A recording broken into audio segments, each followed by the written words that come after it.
that wasn't very live, laugh, love of you. Welcome to a podcast.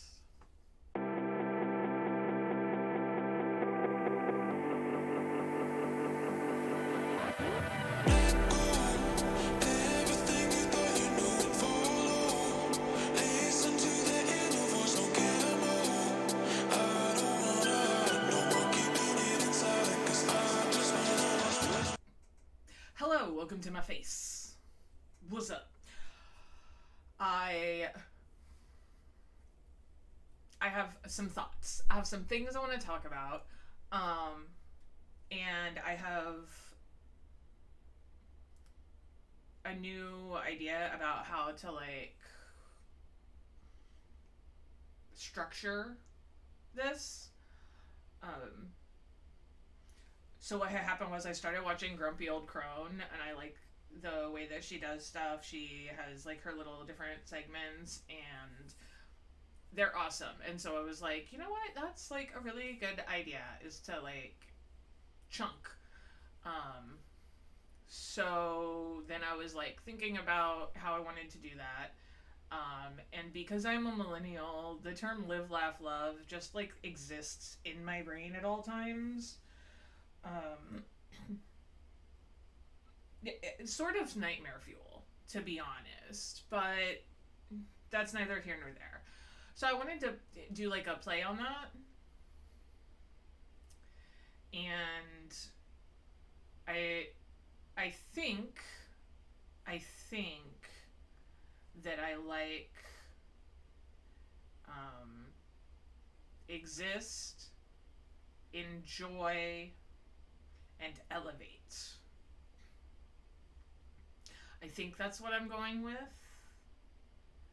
So the first part is just gonna be Ezra lore or something that happened recently, whatever.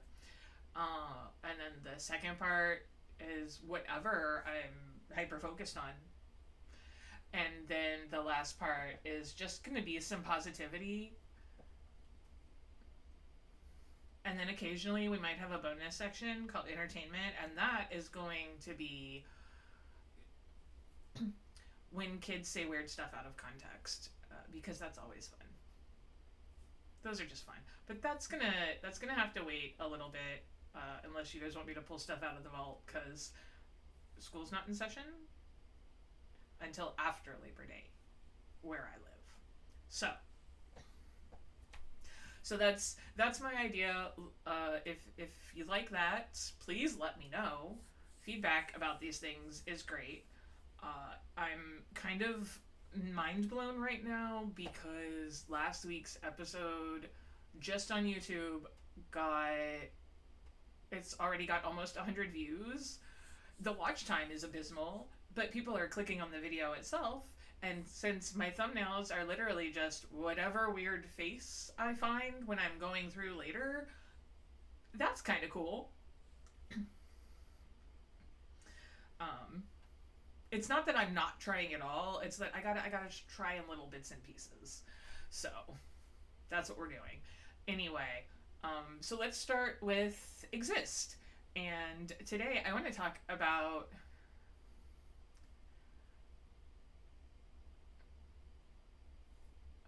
two things. One is they're both they're opposite sides of the same coin. So the first is knowing when to walk away or knowing when to let others walk away. And then the second one is knowing when to stay or when to allow others to stay.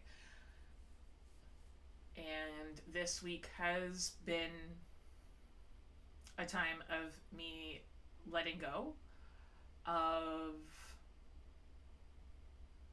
a community that I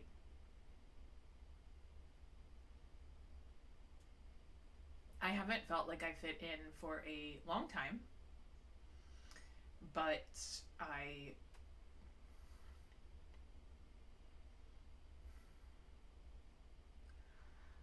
kept trying. And stopped for reasons that we're not going to talk about because it doesn't matter, really. It was just that I realized I was not going to fit.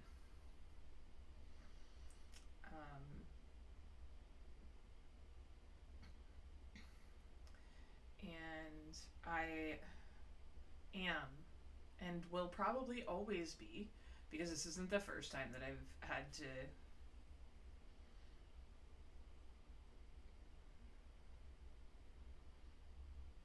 it's not the first time that a story about me has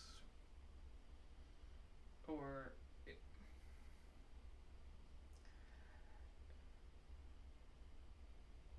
if you're not the first person to get your side of the story out and nobody comes to ask you your side,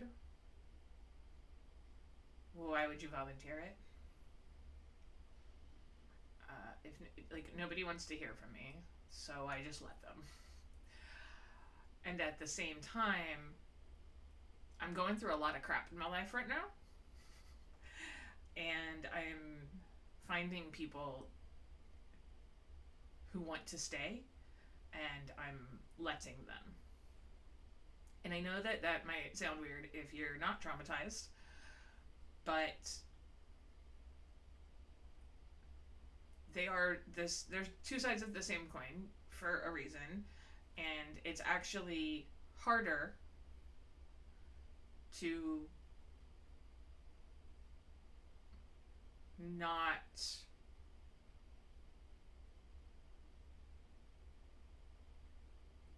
completely disengage from everyone, even tangentially related to the old community. It is. It's hard to. It's like being estranged from a family.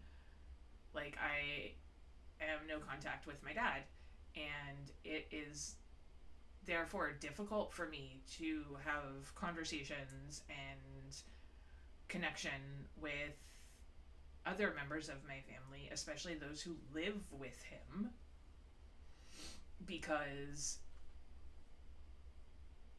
him being there, like, I don't want to see him. So like I don't go to my parents' house. I have not been there in years.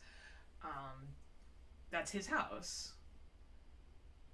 So whether or not he's there, we just don't plan to meet there because he can be there whenever he wants, and because I don't want to engage with him, I don't go there. And that has sort of happened with community now, and it's hard.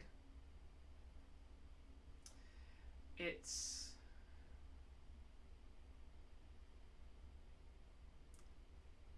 sad and necessary.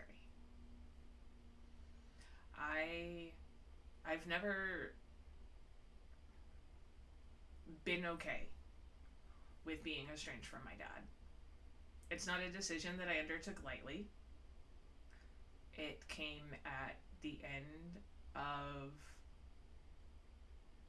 like, he finally crossed the line, right?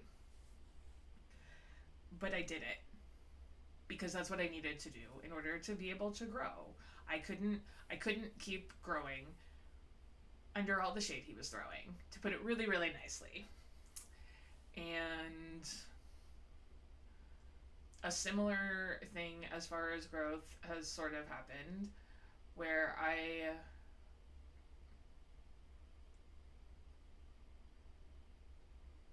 wasn't seen, I guess.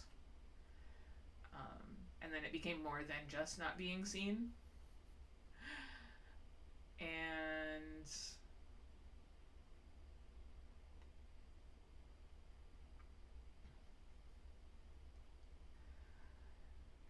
I just don't see the point in trying to fight for a place at the table that doesn't have any more chairs for me.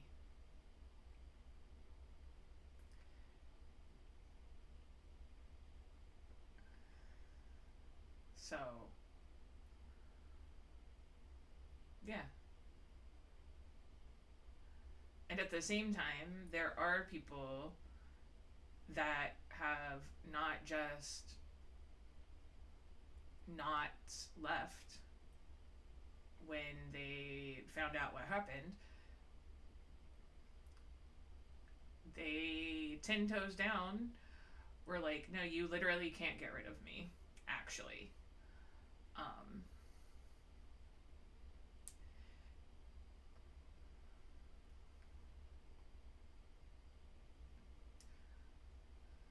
and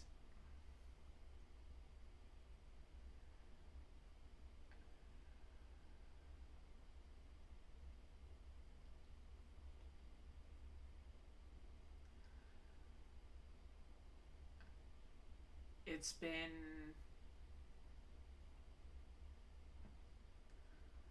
a journey, I guess, of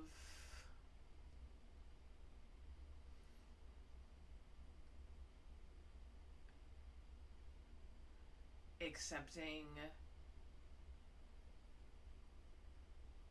that other people walking away doesn't mean that there's something wrong with me.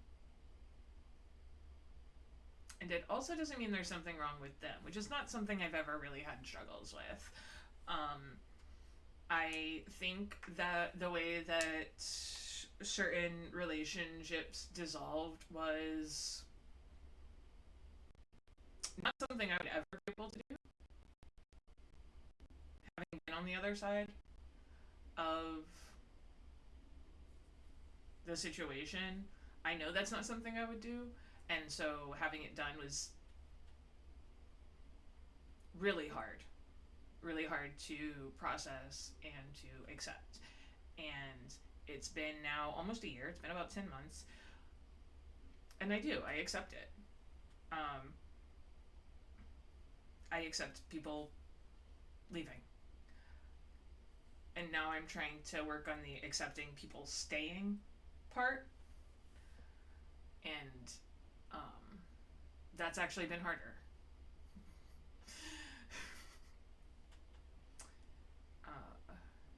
So,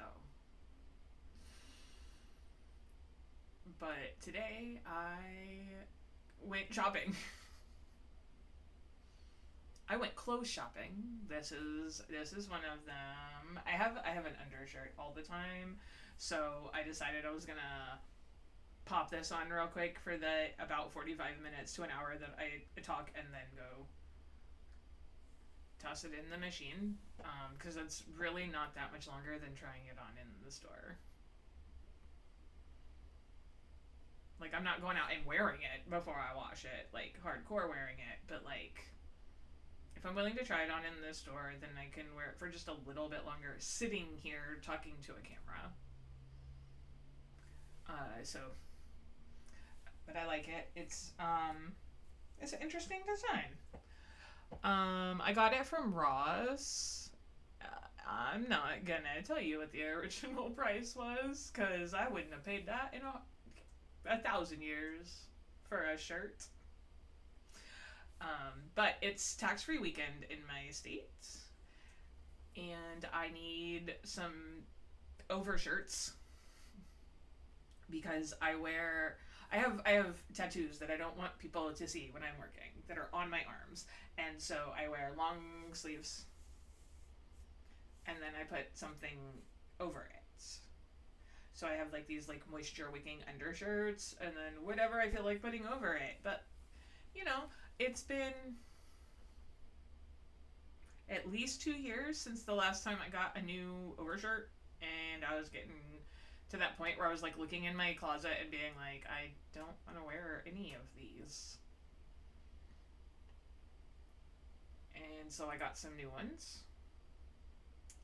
I went shopping with my friend and her daughter, who's like, both of their kids, I'm like, these are my babies.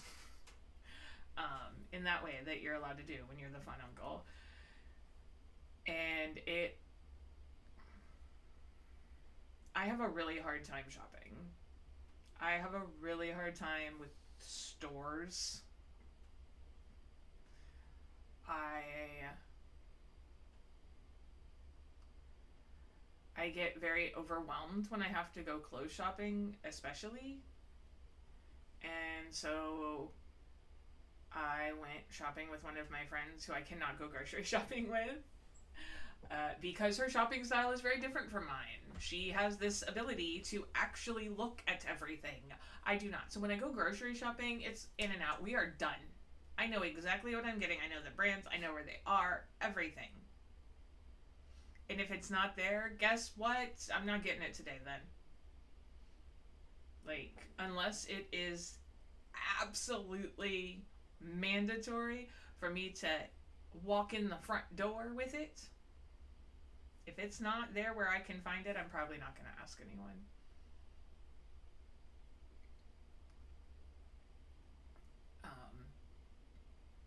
And so the problem is that in order to find clothes, you have to actually go look at the clothes.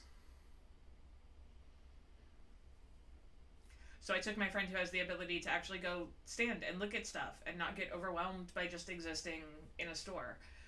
And we went to 2 stores, and it was really fun, actually. All the way up until the end, but we'll get to that part. We had smoothies, and then we went to the first store, and I got too many shirts. I'm not going to lie to you. It's probably too many. I'm going to wear all of them until they're falling apart. That's not the issue. I wear my clothes until I can't. In many terms. Like, I have like basketball shorts, athletic shorts that I got over 100 pounds ago that I wear to sleep in. And the only way that you get out of rotation is that even tying them, they're still falling off. So I've thrown away 2 pairs out of the 5. Yeah. They're still functional. I'm not wearing them out anywhere because they're not going to stay up if I put anything in my pockets. But they are fantastic for sleeping in, so guess what? That's where they moved to when I lost the weight. So like I'm not worried about not using my clothing.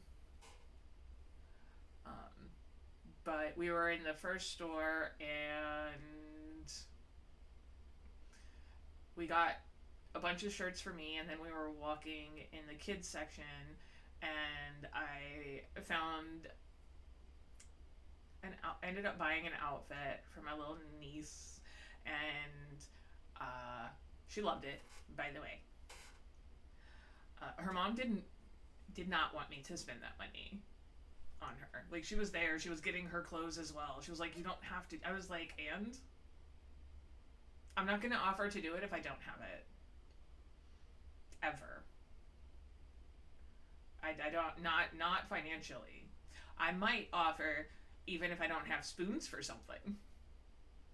If I think someone else's spoon deficit is going to be worse than mine, sure. But like, if I got it, I'm going to use it on you if I want to. Stay out of my wallet.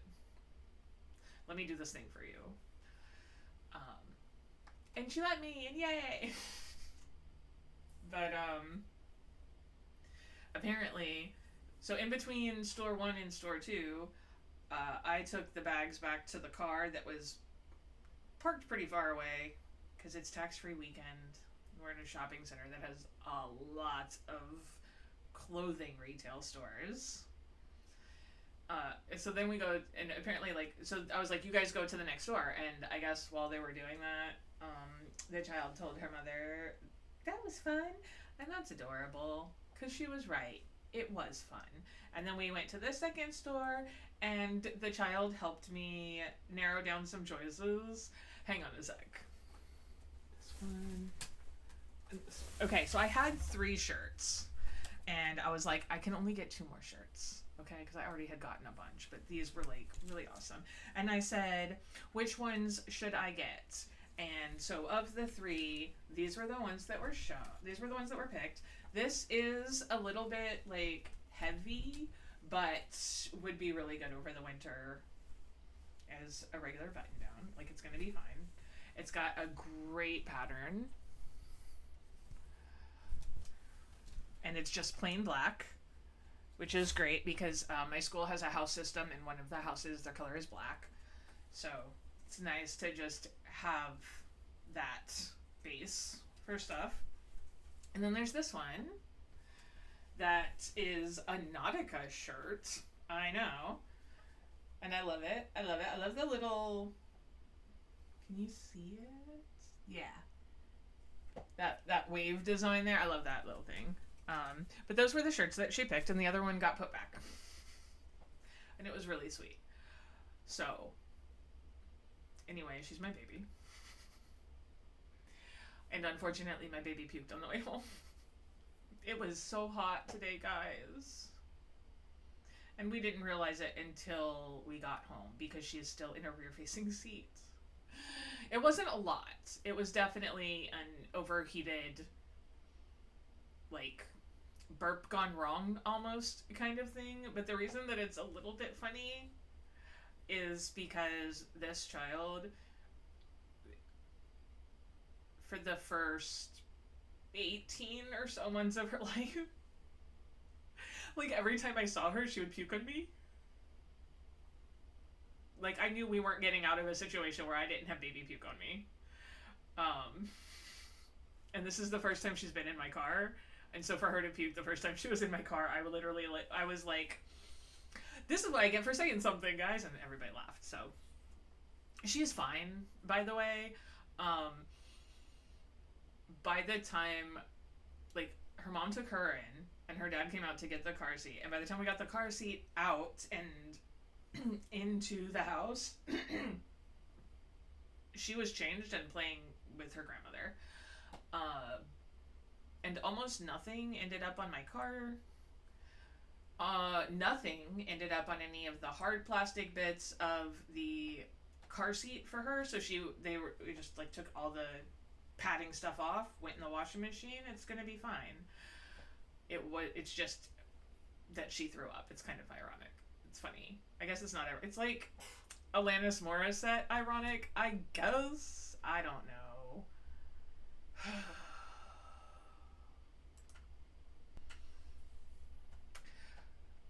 So yeah. Now we're gonna talk about, like, that was me existing this week. So it was fun. I had fun. I did something that I don't usually do. I went clothes shopping. And that was great. Like, I'm proud of myself, and I don't know. It was just nice. And I'm really glad that I have friends that understand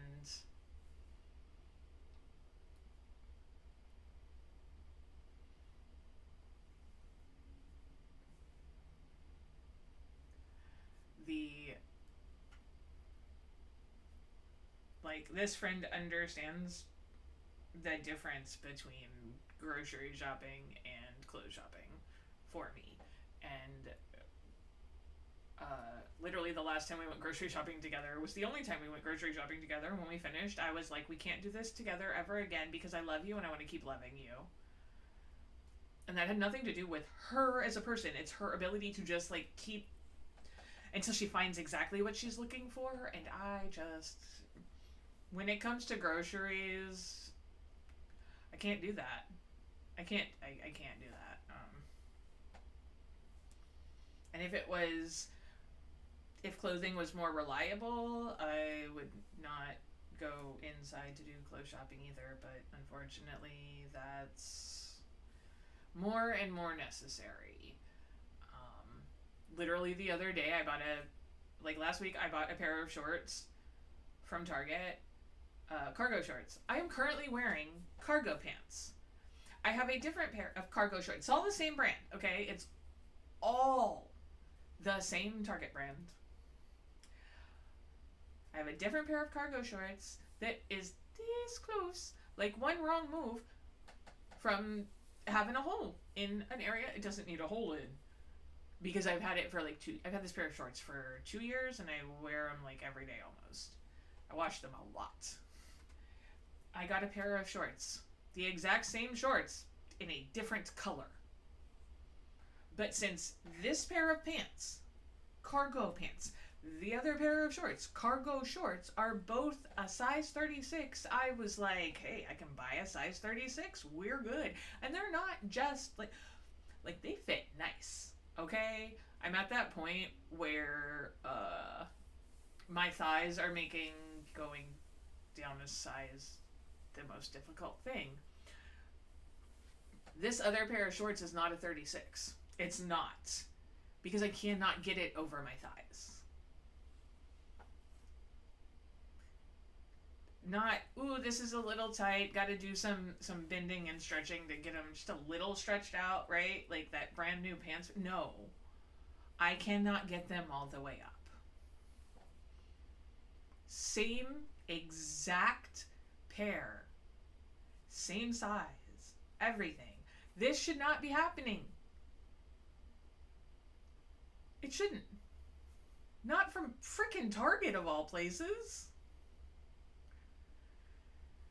Anyway, now I have to go in to buy stuff for clothing because I can't even trust Target.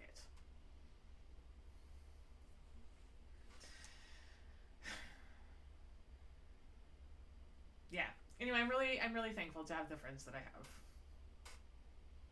for that kind of stuff and for just a bunch of stuff, a bunch of reasons. Yeah. Anyway, let's move on to something I've been enjoying. I'm still into CSI. I'm still in CSI New York. And I got some thoughts. I got some weird thoughts right now. Okay. How come every active addiction in the CSI universe from a main character is gambling? All of them. Like, it's one thing to like copy paste your formula. It's another thing to copy paste all the details. It made sense for Warwick Brown to have a gambling problem. He ran for a bookie and then developed a gambling problem. And that is very similar to someone who would be running drugs and then develop a drug problem. That and the original CSI is set in Vegas. So having that be gambling versus drugs, but the same kind of journey to it, makes a lot of sense. And it is something that comes up in the first episode. His gambling is a problem, and it is a deadly one from the first episode. And it eventually leads to the end of his run in the show. And that's as far as I'm going to say about that. But for him, that made sense. For his character, for this setting, for all of it, it made sense. Every other person in CSI is also going to have... Okay, wait, I was wrong. There was one character that was like hoarding pills. It was an Emmy in Miami, I think. That was a few episode arc. The gambling arcs are years long. Like, at least a season and a half for almost every single gambling arc. And the weirdest part is that I realized that about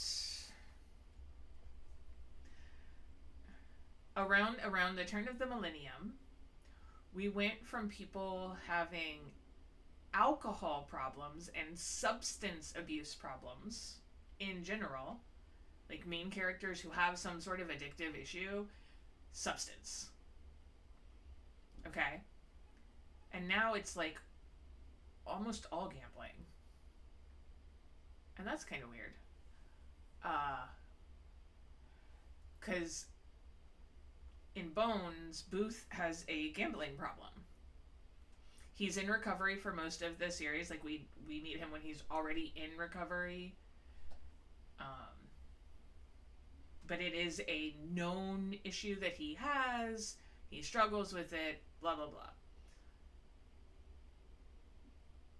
Whereas, like, even the issues in, like, Criminal Minds, which was earlier, like, it started earlier. I think actually they started around the same time, but that's neither here nor there. To be fair, David Boreanaz actually had just come from Angel, where one of the lead characters in one of the early seasons did have an alcohol problem. So the desire to not copy that might have been at play. I don't know. But in Criminal Minds, there's an alcoholic, there's Reed's entire substance issue. That wasn't even his fault. Like, he got forcibly hooked onto a substance and then became addicted and then, you know, made some choices. ER was multiple people with actual substance abuse issues. But not a lot of gambling. And that was something I clocked. And it's making me think. Not enough to, like, go back and rewatch a bunch of stuff to, like, see if there's a line or whatever, but it's an interesting phenomenon. That around the same time we stopped really showing people smoking cigarettes regularly, we also stopped using substances to get addiction across. Right around the time that, you know, the like, when you vape, do you know what you really do? I don't know. The teen... Never mind. It'll come to me later, I'm sure. But it's just an interesting phenomenon, I guess, to me. And if you agree, let me know. Because, I mean, if you ask me, I might actually deep dive. So that was something. And then also, I'm a little annoyed with Danny Messer. He's a character in CSI New York. I think the writers messed up something, because I feel like he cheated on his girlfriend. It was in response to a traumatic event, but it's still, like, he cheated. And as far as I've seen now, he never told his now wife and mother of his, like, toddler about it. And I don't like that. Not because I don't think they should be together, but because I think that she should have all the information to be able to decide if she still wants to be with him.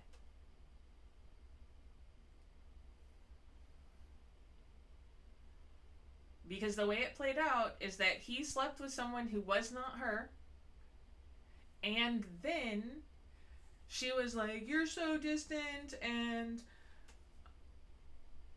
I guess you're doing this on your own, and I fell in love with you, and I have to deal with that." And so then they're broken up. Like, that's the order of things that happened. And even at the time, I was like, okay, well then I guess he doesn't, like, don't rub salt in the wound, I guess. Like, fine, you don't have to tell her. But then when they get back together, there needed to be a conversation, and because of how everything played out, he needed to, I feel like he needed to tell her. Because it's around the same time that they're like reconnecting, that the person he had the affair with is like moving, and he's like, no, we have to stop doing this. So like because he says that they have to stop before he realizes that she's just coming to say goodbye, really. But yeah, I feel icky that he didn't tell her, and that it wasn't even mentioned in passing as a conversation they had off screen or anything. I don't like that. And then also there's the whole time where I don't know which one came first. Okay, I'm not going to go back and look at the years or whatever. But the end of Bones, which ran for 12 seasons, I think, has one of the characters become paralyzed, and then he has like almost the exact same conversation with his wife, who's like become his wife by this point, and he has a kid. It was a little too similar, except that Danny ends up walking again really, really fast. But it was weird. It was a weird thing. So, I don't know. That's probably silly, but whatever. Yeah. So those are the thoughts that I currently have about CSI New York. Some of them, anyway. My eyes are getting really dry, so it's a good thing we're almost at the end, isn't it? Alright. Now, we're going to talk about something I need you guys to understand. Okay, I'm super, super late. Super late. But I'm gonna put it here. No. Here?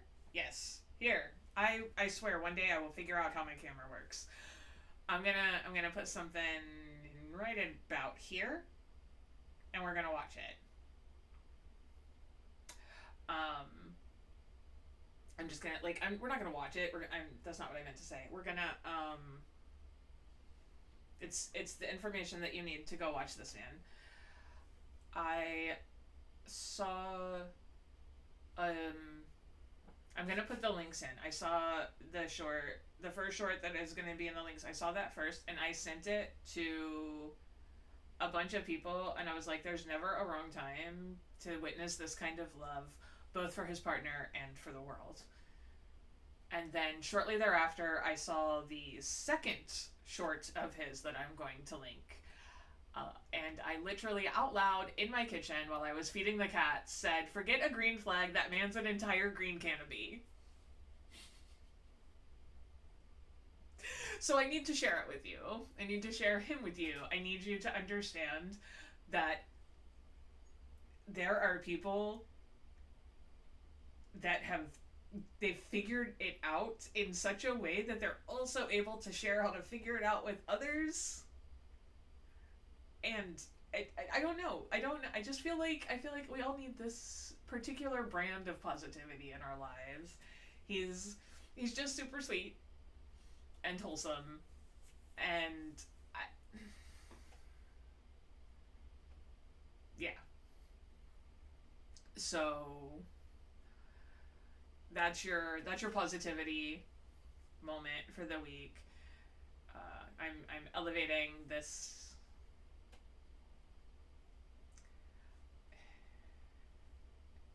I don't even know how to explain like the type of person he is. So just go watch it. Go watch the stuff. And then after you've watched those two shorts, just go to his channel and find his first dance from his wedding that was like 8 years ago. He and his wife are adorable. Adorable. And I wish them an eon of happiness, honestly.